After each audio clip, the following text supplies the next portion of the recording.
ठीक है, डाइपोल का हमने पोटेंशियल निकाल लिया था एक्सिस पे और इक्विटोरियल। हाँ, और इक्वेटोरियल पे पोटेंशियल ड्यू टू डाइपोल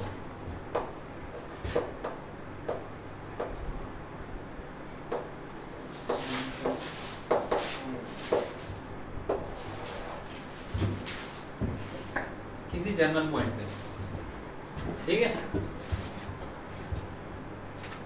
तो ठीक है, एक डाइपोल ले लेते हैं, माइनस क्यू प्लस क्यू, तो किसी एक कोई भी रैंडम पॉइंट ले लिया जो कि सेंटर से आर डिस्टेंस पे है। ओके, तो यहाँ पे निकालने के लिए हम क्या करते हैं ना, ये जैसे डाइपोल मोमेंट दे रखा है, ये कितना डाइपोल मोमेंट पी है, और ये जो आर की लाइन है ये कुछ एंगल बना रहा थी थीटा। तो इस डाइपोल मोमेंट के हम कंपोनेंट बनाएंगे। एक तो इस तरफ, जैसे मान लो कि एक फोर्स लग रहा है ऐसे, तो एक लाइन मैंने ऐसे बना ली, कोई एक्स एक्सिस ले लो और एक एक्स एक्सिस ले लो, तो ये थीटा है, तो इधर कौन सा कंपोनेंट आएगा, cos theta, F cos theta, और ये एफ साइन थीटा। तो पी का भी कंपोनेंट इधर आ जाएगा, कितना, पी कॉस थीटा, इधर आ जाएगा ऐसे, पी कॉस थीटा, और परपेंडिकुलर आ जाएगा P sine theta, P sine theta. तो ये जो पॉइंट है वो पी कॉस थीटा के कहाँ रखा हुआ है, बताओ।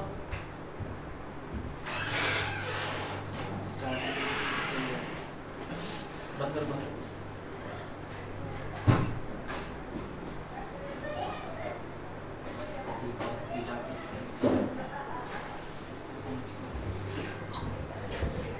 पी के कंपोनेंट बना है, पी कॉस थीटा और पी साइन थीटा। तो ये जो पॉइंट है पी कॉस थीटा के कहाँ रखा है, बताओ। तो पी कॉस थीटा ये है, और वो जो पॉइंट है कहाँ रखा है, वो इसके एक्सिस पे। तो ये जो पॉइंट है ये पी कॉस थीटा के एक्सिस पे रखा है, ठीक है। तो वहां पे पी कॉस थीटा का पोटेंशियल होगा कुछ, कितना होगा, पी कॉस थीटा वाला का पोटेंशियल, हाँ फॉर्मूला लगा लो एक्सिस वाला। तो के पी की जगह क्या रखेंगे, पी कॉस थीटा, के पी बाय आर स्क्वायर होता है, और पी की जगह हम पी कॉस थीटा इसलिए रखेंगे क्योंकि पी कॉस थीटा का ही निकाल रहे हैं भाई, जिस डाइपोल का निकाल रहे हैं उसका potential K P cos theta by R square, और K P sine theta, P sine theta के कहाँ रखा है, वो पी साइन थीटा जो है उसके कहाँ रखा है, परपेंडिकुलर इक्वेटोरियल पे। ये हम क्या कर रहे हैं ना, जनरल पॉइंट पे निकाल रहे हैं। तो P है, उसका P cos थीटा एक कंपोनेंट बना दिया, P sin थीटा एक कंपोनेंट, और ये ये इंपॉर्टेंट नहीं है, ठीक है। डेरिवेशन तो आएगी नहीं, डेरिवेशन कुछ है ही नहीं है, मैं तुमको बता रहा हूँ। P cos थीटा और P sin theta, P cos theta के एक्सिस पे है ये पॉइंट जहाँ पे हमको निकालना है, तो सब फॉर्मूला लगा दिया एक्सिस वाला, P cos थीटा, और P sin थीटा के कहाँ पर है ये, हाँ इक्वेटोरियल मतलब परपेंडिकुलर बाइसेक्टर पे है, तो P sin थीटा ये रहा, तो इसका परपेंडिकुलर बाइसेक्टर ये रहा, तो वहाँ पर। तो अब बताओ इक्वेटोरियल में पोटेंशियल क्या होता है, जीरो, तो P sin थीटा का तो जीरो ही हो जाएगा। अब टोटल कर दो यार, कितना आएगा, K P cos theta upon R square, बस वही आ जाएगा, प्लस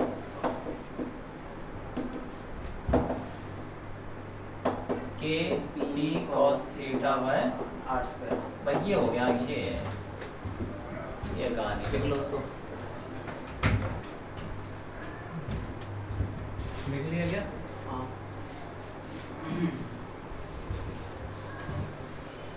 ठीक है। अब निकालते हैं पोटेंशियल एनर्जी ऑफ डाइपोल।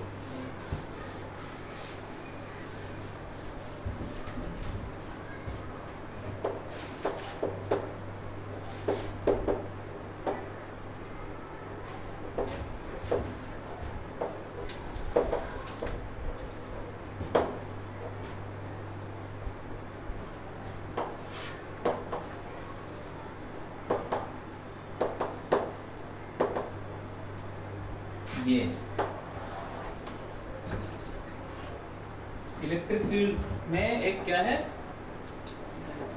वो डाइपोल रखा हुआ है, तो फर्स्ट चैप्टर में भी किया था हमने, टॉर्क वॉर्क लगता है उसके ऊपर, क्या फॉर्मूला क्या होता है? FT P sin theta, P cos theta. हाँ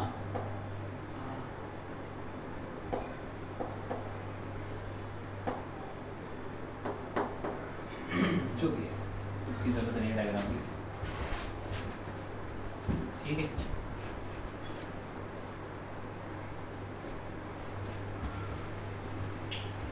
तो हम पोटेंशियल एनर्जी निकालने हैं, तो पोटेंशियल एनर्जी कहाँ से आती है? जब हम वर्क डन करते हैं, हम जो भी वर्क डन करेंगे वो कहाँ चला जाएगा? पोटेंशियल एनर्जी स्टोर हो जाएगा। हाँ, तो पहले वर्क डन निकाल लेते हैं। तो वर्क डन का फॉर्मूला होता है इंटीग्रेशन F.dr, पता है ना ये सब? हाँ। लेकिन ये हम घुमा रहे हैं, यहाँ पे घुमाएंगे, कहीं ले जाएंगे नहीं, घुमा रहे हैं। तो घुमाते हुए वर्क डन का फॉर्मूला होता है torque into D theta, torque into D theta. जब हम किसी चीज़ को घुमाते हैं तो उसका वर्क डन क्या होता है? Torque into D theta. और जब धक्का वक्का मारते हैं, फोर्स लगाते हैं, तो क्या होता है? F.dr, ठीक है? Force into displacement. और ये क्या हुआ? Torque into angular displacement. ये है वर्क डन। तो अब टॉर्क हमें पता ही है कितना होता है? P sin थीटा, ठीक है, इंटू डी थीटा। ये हमने काम किया है, हम काम कर रहे हैं, टॉर्क लगा रहे हैं। और हम कहाँ से कहाँ घुमाते हैं? थीटा 1 से।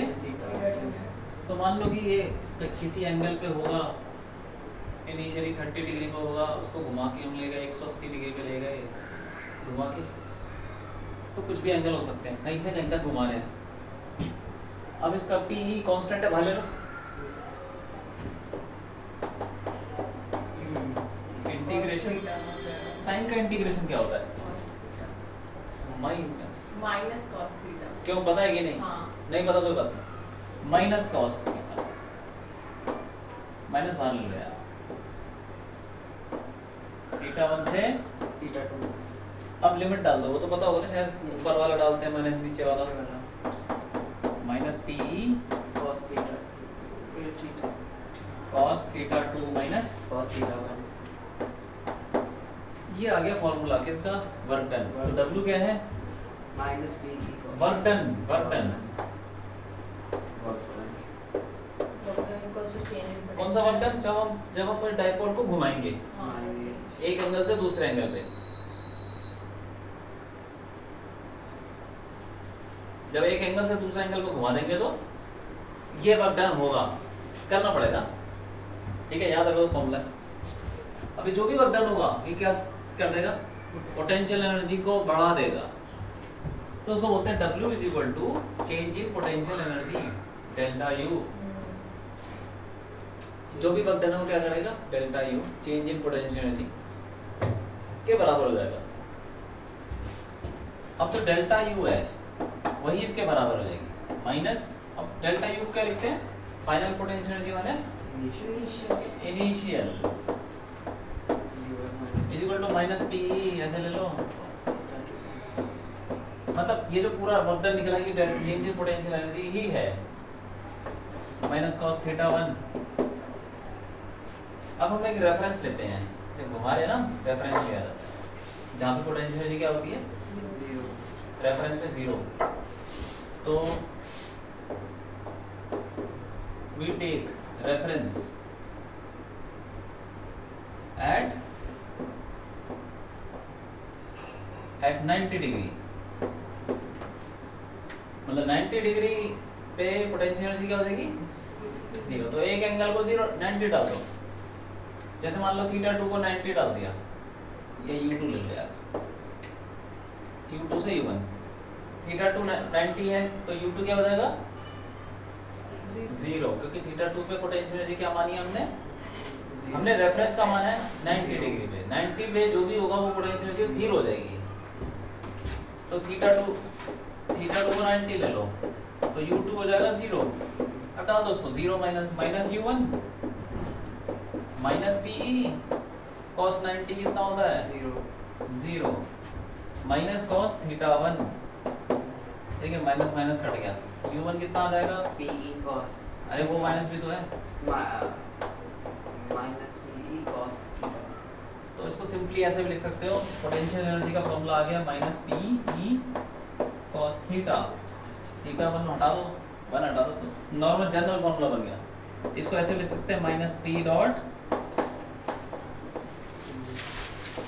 E, बस हो गए। ये तो सेम सेम हो गया चैप्टर में भी डिराइव किया था। ये थोड़ी पोटेंशियल थोड़ी की थी, नहीं की थी हमने। वो डाइपोल का था।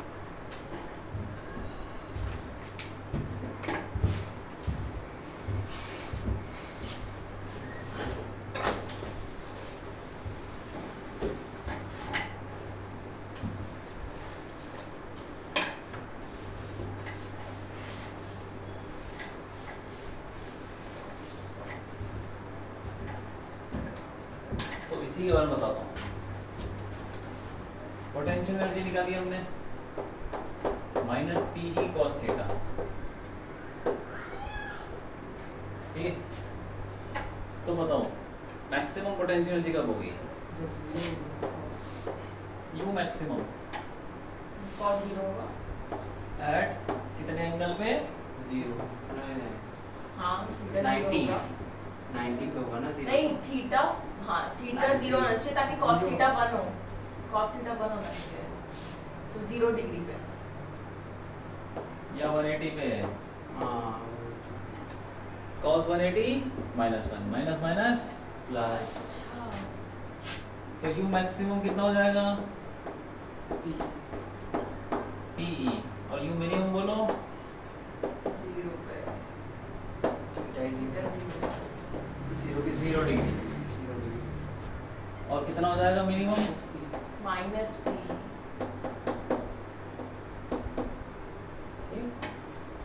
ये कौन सा एंगल होता है, क्या बोलते हैं इस एंगल? एंगल पे डाइपोल क्या होता है? पाई। डाइपोल का क्या होता है, कुछ होता है डाइपोल? अनस्टेबल,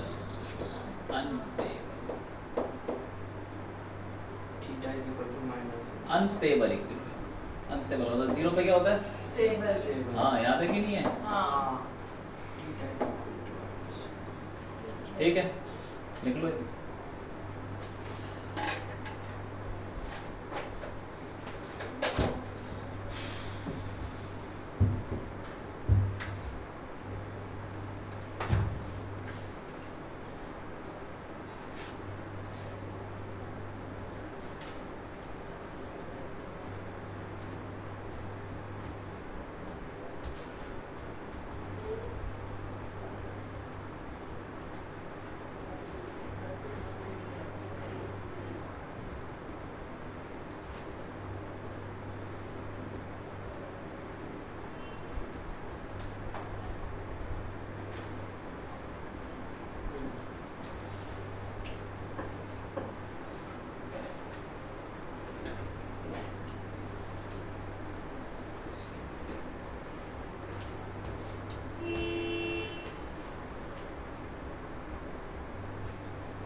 ठीक है,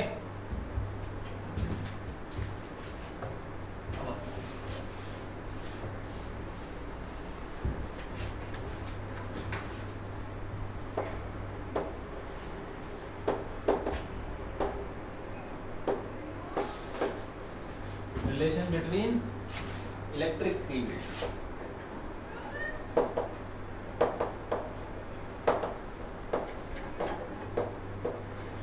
and potential।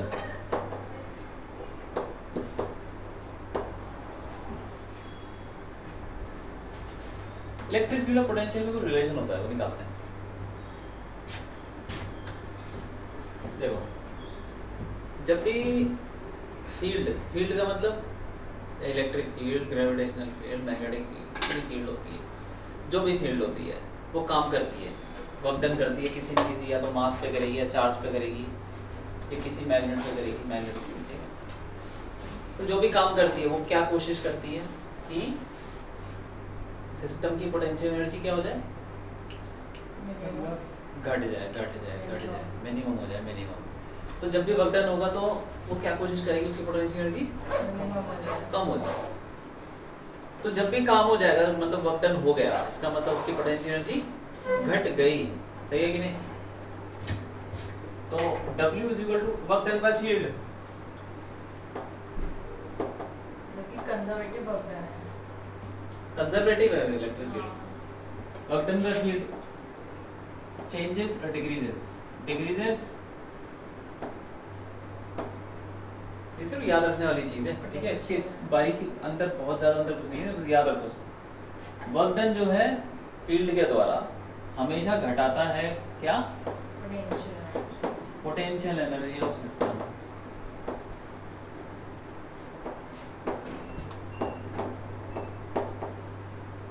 ठीक है, तो ऐसे हो सकता है W ड्यू टू फील्ड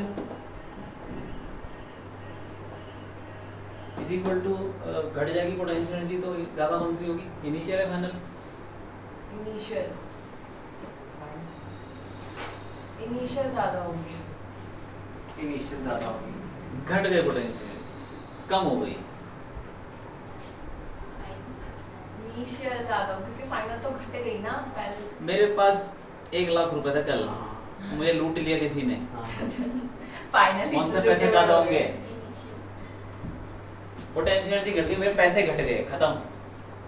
कौन से ज्यादा है, इनिशियल या फाइनल?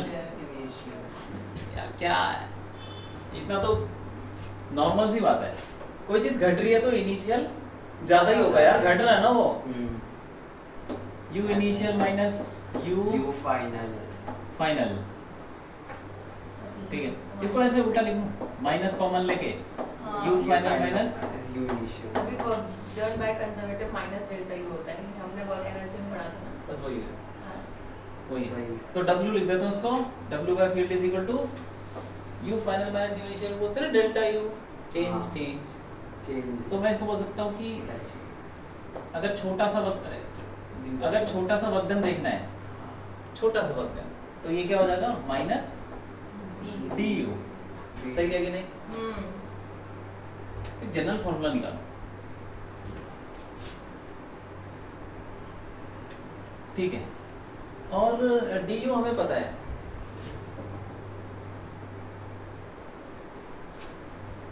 ऐसे कह लो, DU को लिख सकते हैं Q डेल्टा भी, लिख सकते हैं QD, Q delta Q delta Q delta, ठीक है। और इसको ऐसे लिख सकते हैं माइनस, ये जो पोटेंशियल एनर्जी है, चेंज इन पोटेंशियल एनर्जी, इसको ऐसे लिख सकते हैं F डॉट DR,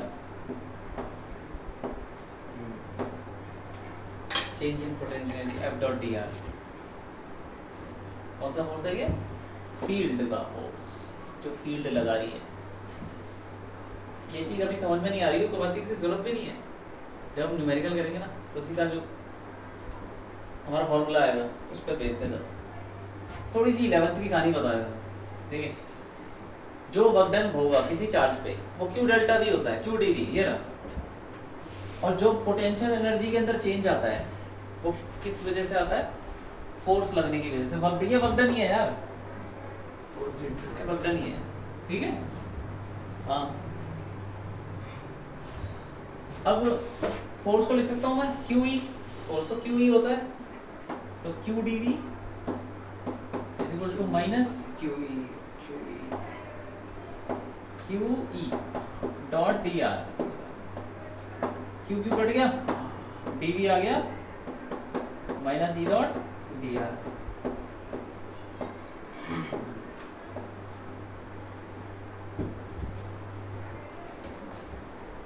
ये बात,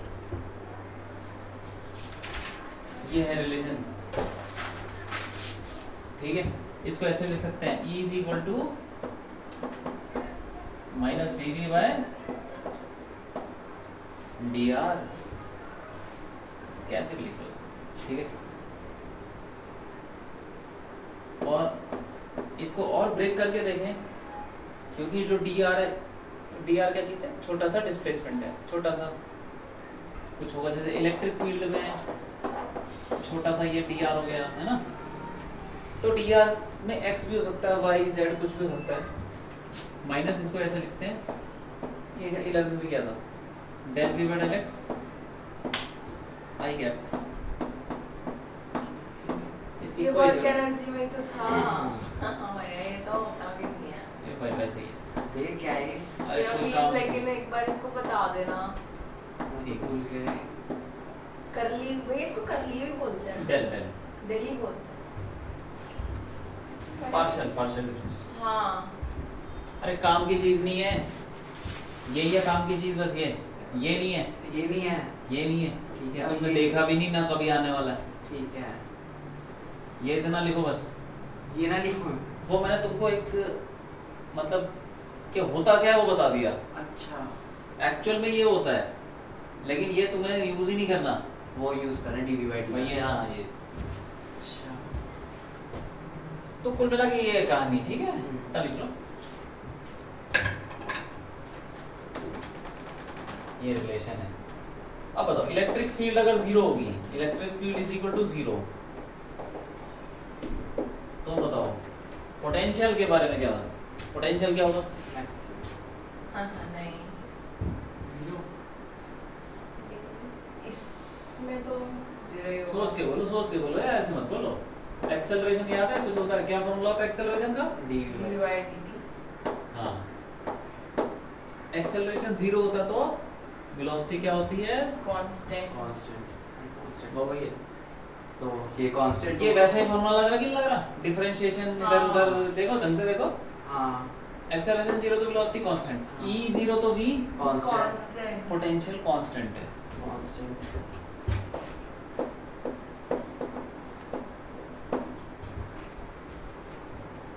कांस्टेंट ठीक है। तो इसी पर तुमसे कुछ पूछता हूँ, देखो और v जीरो तो e क्या होगा?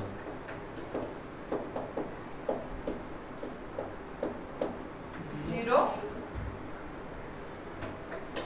तो ठीक है, इसी पे देखो सवाल,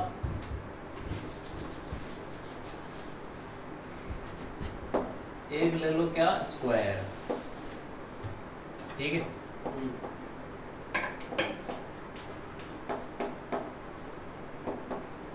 स्क्वायर है, साइड ए ले लो यार, है ना, और ऐसे चार चार्जेस रखे हुए हैं कोने पे, एक और बनाते हैं। सेंटर पे बताओ इलेक्ट्रिक फील्ड क्या होगी? बोलो बोलो। के क्यू आर जीरो। लगाओ दिमाग। सेंट्रल इलेक्ट्रिक फील्ड क्या होनी चाहिए? जीरो कैसे?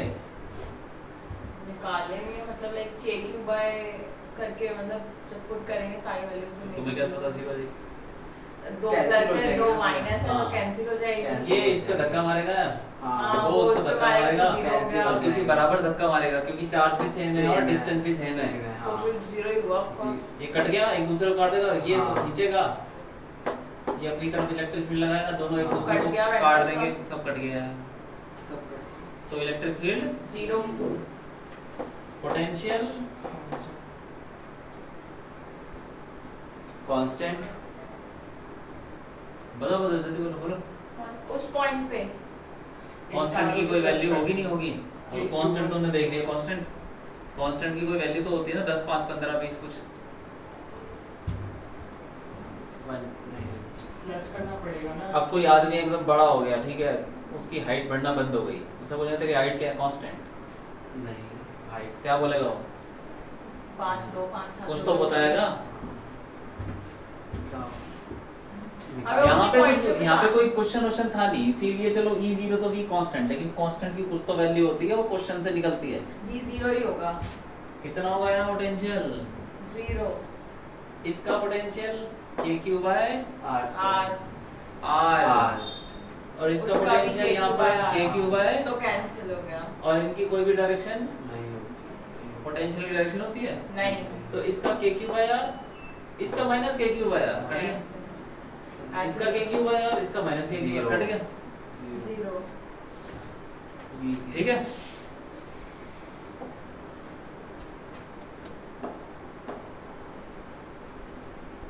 अब वही सेम सिचुएशन है, plus Q minus Q minus. अब बताओ ये कितना होगा सेंटर पे? K Q by R plus zero non zero बताओ बस। नॉन जीरो होगा भैया, क्यों? क्योंकि नहीं कार्य बनेगा धक्का सेम मारेगा। डायरेक्शन में, और वो भी अपनी तरफ ही अट्रैक्ट करेगा उसको। ये धक्का मारेगा और ये भी धक्का मार रहा है, हाँ हाँ और वो को खींचेगा अपनी तरफ और ये भी खींचेगा, तो कहाँ से जीरो हो रहा है? नहीं, काटेंगे एक नॉन दूसरे जीरो को। है। कोई नहीं काट रहा एक दूसरे को, ऐसा लग रहा है हाँ इनका कुछ नट आ जाएगा। ठीक है, नॉन जीरो। और पोटेंशियल जीरो। जीरो 100% जीरो होगा। इसका पोटेंशियल यहाँ पे K Q by R, by R और इस वाले का minus minus K Q by cut गया। जीरो। इसका के क्यू बाय आर और उसका माइनस के क्यू। डायरेक्शन तो इसमें होती ही नहीं है।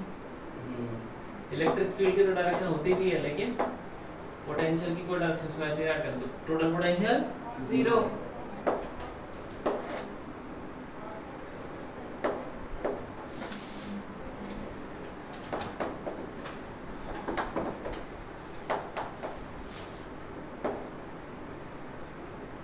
ठीक है।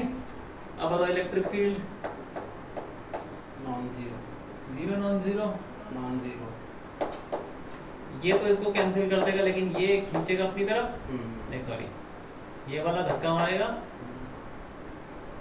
और वो वाला अपनी तरफ ही खींचेगा, तो कहाँ से कट जाएगा? कुछ नहीं। लेकिन ये जो है एक दूसरे को कैंसिल कर देंगे। क्यों, सही है कि नहीं? तो ये दोनों का कैंसिल होगा, लेकिन ये तो बच गए, ये ऐड हो जाएंगे तो नॉन जीरो आएगा कुछ। पोटेंशियल बोलो नॉन जीरो। Non zero. इसका के क्यू बाय आर और उसका के Q bye minus K Q by cut जाएगा, लेकिन इन दोनों का तो बच जाएगा। टू के क्यू बाय आर रहेगा। हाँ, तो वो भी नॉन जीरो। इससे क्या समझ में आता तुमको? क्या बोलोगे वहाँ? कि डिपेंड्स ऑन चार्जेस। मे और मे नॉट बी जीरो। बस, तो V जीरो तो ऐसे सीधा नहीं बोलते, V जीरो तो E कुछ भी हो सकता है। भी हो सकता है।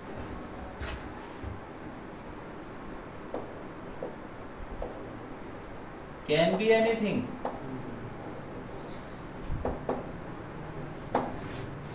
जैसे मैं तुमको अभी पता चल जाएगा, अगर जैसे उधर E हमने जीरो बोला और B कांस्टेंट हो गया, तो कांस्टेंट जरूरी थोड़ी है जीरो ही होता। 5 6 7 कुछ भी हो सकता था ना, या फिर जीरो ये ही है। हाँ कांस्टेंट, तो वो तो प्रॉब्लम से पता चलेगी ना कि हाँ मतलब जरूरी नहीं ना जीरो ही हो, 5 6 7 कुछ भी हो सकता है। जीरो होता तो जीरो डाल देता। हाँ वो कांस्टेंट जीरो भी हो सकता है, कुछ भी हो सकता है, लेकिन होगा वो कांस्टेंट। कांस्टेंट का मतलब क्या होगा? कि कांस्टेंट मतलब का उसमें मतलब कोई ये भी होगा कि वेरिएबल नहीं होगा। कहीं भी चले जाओ तो कांस्टेंट ही मिलेगा तुमको। ठीक है, A is equal to D by dt। Velocity zero तो एक्सेलरेशन एक्सेलरेशन जीरो। हाँ जीरो होगा। जीरो। फिर वही हरकत बोलोगे, क्या बता दोगे? पोटेंशियल जीरो तो E, मे और मे नॉट बी जीरो। हाँ वेलोसिटी जीरो तो एक्सेलरेशन क्या होगा? मे और मे नॉट बी जीरो। क्यों? जीरो ही होगा। अरे भाई तुमने बॉल फेंकी नहीं ऊपर, बॉल हाँ ऊपर फेंको, सबसे ऊपर जाके ball. Zero. Velocity zero, Acceleration तो लेकिन होता है एक्सेलरेशन कुछ होता कि नहीं होता? 10 तो जीरो कैसे हो गया? कांस्टेंट। कांस्टेंट कैसे हो जाएगा? मतलब 10 मतलब कुछ ना कुछ होता है। वेलोसिटी जीरो तो बहुत सारी जगह हो सकती है, हाँ तो कुछ भी हो सकता है, जरूरी नहीं कांस्टेंट हो। स्प्रिंग मास सिस्टम होता है, स्प्रिंग मास सिस्टम, तो स्प्रिंग ऊपर नीचे कर रहा है ऐसे, स्प्रिंग मास तो बिल्कुल नीचे जाके वो वापस आएगा ना, वहाँ पे वेलोसिटी क्या होगी? जीरो। जीरो, लेकिन एक्सेलरेशन 10 कुछ होगा। कुछ मुझे स्प्रिंग लगा हुआ फोर्स, उसकी वजह से एक्सेलरेशन आएगा, होगा कुछ। Non zero, non zero. तो जीरो भी हो सकता है, नॉन जीरो भी हो सकता है। इसमें भी कैन बी एनीथिंग होगा। ये जैसे बॉडी पड़ी हुई है, इसकी वेलोसिटी जीरो, एक्सेलरेशन जीरो, क्योंकि इस पर कोई फोर्स नहीं लग रहा। आगे बात समझ में? लिख लो।